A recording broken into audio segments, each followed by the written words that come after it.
ભરૂચના તંકારિયા સ્થિત ખરી મેદાન પર ગામ પંચાયત તંકારિયા દ્વારા શિયાળુ રમોત્સવ 2025 કાર્યક્રમ યોજાયો હતો। કાર્યક્રમની શરૂઆતમાં આમંત્રિત અતિથિઓનું તંકારિયા ગામ પંચાયતના સરપંચ ઉપસરપંચ તરફથી પુષ્પગુચ્છ અર્પણ કરી સ્વાગત કરવામાં આવ્યું હતું। આયોજિત કાર્યક્રમમાં લગભગ 10 થી 11 જેટલા ગામોની શાળાઓના છાત્રાઓએ ઉત્સાહભેર ભાગ લીધો હતો। રમોત્સવમાં વિવિધ રમતો જેવી કે ક્રિકેટ, કબડ્ડી, ખોખો, ગોળાફેંક, બરછીફેંક જેવી રમતો યોજાઈ હતી। આયોજિત રમતોમાં શાળાના છાત્રાઓએ ઉત્સાહભેર ભાગ લઈ પોતાનું કૌશલ્ય બતાવ્યું હતું। છાત્રોમાં અનેરો ઉત્સાહ જોવા મળ્યો હતો। કાર્યક્રમના અંતે વિવિધ રમતોમાં વિજેતા શાળાના છાત્રાઓને ઇનામ વિતરણ કરી પ્રોત્સાહિત કરવામાં આવ્યા હતા। ગામ પંચાયતના ઉપસરપંચ સફવાન ભુટ્ટાએ મીડિયા સમક્ષ નિવેદનમાં જણાવ્યું હતું કે શિયાળુ રમોત્સવ કાર્યક્રમમાં અલગ અલગ ગામોની 10 થી 11 જેટલી શાળાઓના છાત્રોએ ઉત્સાહભેર ભાગ લીધો હતો। શાળાના છાત્રાઓમાં એક અલગ જ ઉત્સાહ જોવા મળ્યો હતો। આ એક નવીન પ્રયોગ એટલા માટે કરવામાં આવ્યો છે કે આપણા છાત્રોની ફિટનેસ પર ધ્યાન આપવામાં આવે। ગામ પંચાયતના સરપંચ ઉપસરપંચ સહિત એનઆરઆઈ મિત્રો ગામ આગેવાનો ઉપસ્થિત રહ્યા તે બદલ તેઓનો આભાર વ્યક્ત કર્યો હતો। अस्सलाम वालेकुम वरहमतुल्लाहि वबरकातुह। આજે તંકારિયાની માતૃભૂમિ પર આ જે બધા છોકરા લોકો છોકરીઓ લોકો રમે ત્યારે આપણું બચપન યાદ આવી જાય અને અલ્હમ્દુલિલ્લાહ ગ્રામ પંચાયતને અને તમામ હોદ્દેદારોને અને સ્ટાફને ખૂબ ખૂબ મુબારકબાદ કે આજે આયોજન કર્યું અને ઇન્શાઅલ્લાહ આનાથી છોકરોને ટેલેન્ટ બહાર આવે અને આગળ કઈ જગ્યાએ જાય એ પહોંચી શકે।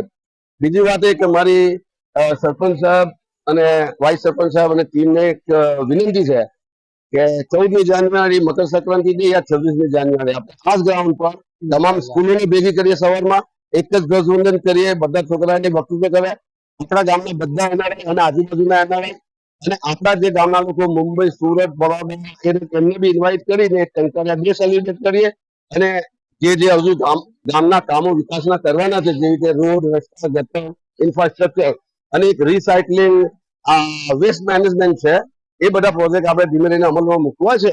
તો આજે આપણને હોલવાઇલ ટીમ મળેલી છે એ બધા સાથે મળીને ગામના 25,000 લોકો ભેગા મળીને એક રાત પર થઈને ઇન્શાઅલ્લાહ જો આપણે કરીશું કામ તો એમાં સફળતા મળશે અને મને બધાને ફરીથી આ છોકરોને ખૂબ ખૂબ મુબારકબાદ અને એ લોકોને જ્યારે જે જરૂર પડે એમના ટેલેન્ટ માટે ભણવામાં, પઢવામાં, એજ્યુકેશનમાં અને સ્પોર્ટ્સમાં તો ફાઇનાન્શિયલીથી લઈને કરિયર ગાઈડથી લઈને આખી ટીમ વર્લ્ડ વાઇડ તંકારિયાના સાથીઓ રેડી છે। એમના વતી હું એક્સપિરિયન્સ આપું કે ઇન્શાઅલ્લાહ તમે આગળ વધો, આખી કોમ દુનિયા તમારા હાથે જ છે અને કામયાબી થશે।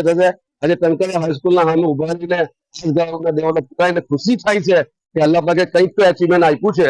તો બસ આ એક પાયલોટ પ્રોજેક્ટ હતા, હવે એક આપણે મેજર પ્રોજેક્ટ લાવવાનો છે અને ઇન્શાઅલ્લાહ આ ગામ પહેલેથી અલ્લાહ પસંદ કર્યું, આ ગ્રાઉન્ડને પસંદ કર્યું। હવે આપણે આનો 25,000 રૂપિયા આપીને આપણે એક સ્પોર્ટ્સ સેન્ટરનો પ્લાન બનાવેલો છે, તંકારિયા વેબસાઇટ પર છે। તો એમાં વિઝિટ બધી જાતનો સ્પોર્ટ્સ એમના કોચ લાવીને આપણે ઇન્શાઅલ્લાહ કરીશું। આમાં દુઆ જોઈએ અને હિંમત જોઈએ અને અલ્લાહ પાક આપીને ઉમ્મીદ છે કે આ ગામને હંમેશા કબૂલ છે, કેમ કે આ ગામની 2-3 વસ્તુઓ ફેમસ છે, હોસ્પિટાલિટી, મહેમાનગતિ, જનરસિટી। તો એની દુઆઓ છે બુઝુર્ગોની, એ દુઆઓ હંમેશા હાજર રહે। એ જવાબદારી આપણે ખજૂર ખાધું આપણે વાવીશું કોઈ ખાશે। તો ઉમ્મીદ છે કે મારા બધા સાથીઓ આ વાતને સપોર્ટ કરશે અને ઓલવેઝ કરે જ છે, કોઈ દિવસ આ સુધી કામ અટક્યું નથી। ઇન્શાઅલ્લાહ અલ્લાહ પાક કામયાબી આ બધું કામ અલ્લાહ કરે, આપણને તો ખાલી એ બનાવે છે બહેરે અને જેટલું કબૂલ કરશે નસીબમાં એટલું થશે। ફક્ત દુઆ કરજો। વાલેકુમ અસલામ, અલ્લાહ હાફિઝ।